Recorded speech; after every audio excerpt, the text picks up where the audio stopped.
welcome to our YouTube channel. Ayan guys, tayo ay magluluto ng pork binaggoongan.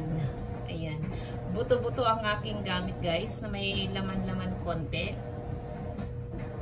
At ayan, ang ingay ng ng aking washing machine. Kaya naglalaba ako guys habang nagluluto. Ayan, naglagay na ako ng cooking oil. Ayan, pinapainit natin guys. Ayan. First guys, ipa-fry muna natin ang pork. Yung light na lang, hindi natin masyadong lutuin. Ayan. Ayan, buto-buto guys na may laman konti. Lagay natin.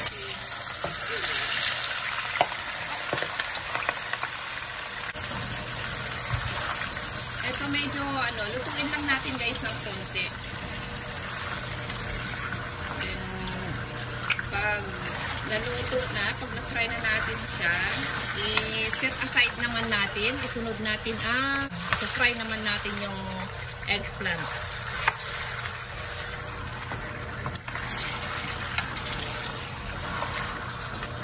Ayan. Takpan natin guys. Ayan guys, pina-fry na natin ang eggplant.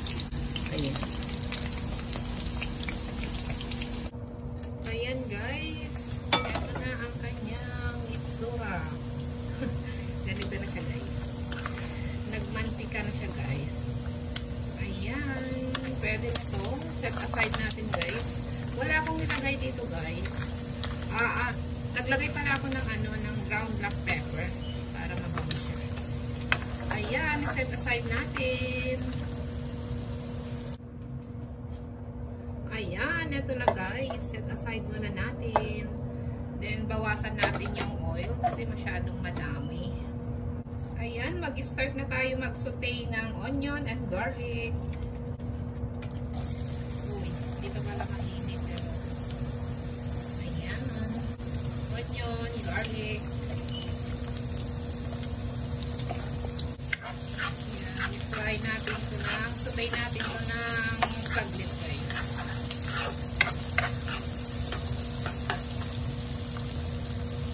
Ayan, pwede na ito guys. Then, isunod natin ang shrimp paste. Ayan. Okay, that's enough. Konti lang muna guys. Pag nagkulang mamaya, lasahan natin, tikman natin. I think tama na ina. Ayan, i-fry natin to guys ng isutay natin to ng 2 to 2 minutes. 1 to 2 minutes, I mean. Ayan, after 2 minutes, sunod natin ang tomato. Ayan guys. Dami kong nilagay na tomatoes guys. 3 pieces to guys.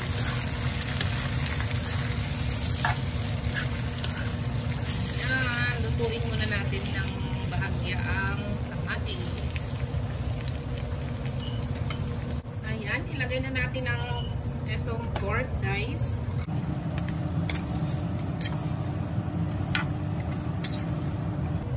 Ayan, halo-halo natin guys.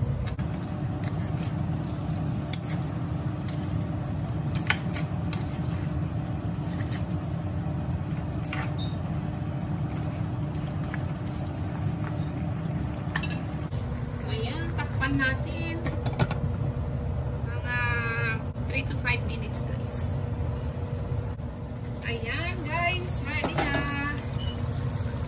Nagsabaw siya guys dahil medyo madami yung tomatoes, mga pista na ilagay.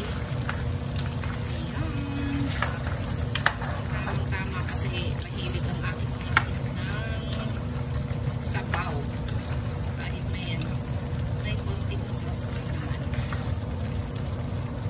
Isunod na natin ang guys, itong fried na. Ayan. Ayan. guys, magdagdag lang ng water. Ayan, magdagdag ako ng konti. Kasi medyo gagamitin ko rin ng shrimp paste para sumakto ang lasa guys. Ayan, sarap ng ating ulam. Pork binagoongan. Ayan. Uy. Ayan. Halu-haluin natin ng maigi guys para maghalo ang mga ingredients at ma-blend maigi ang kanyang taste at lasa.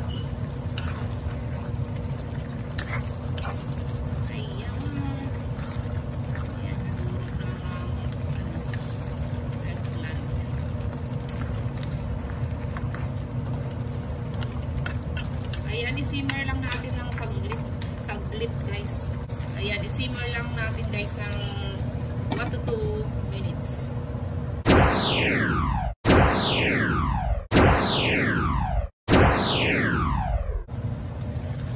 Ayan na guys, luto na ang ating pork binagoongan recipe.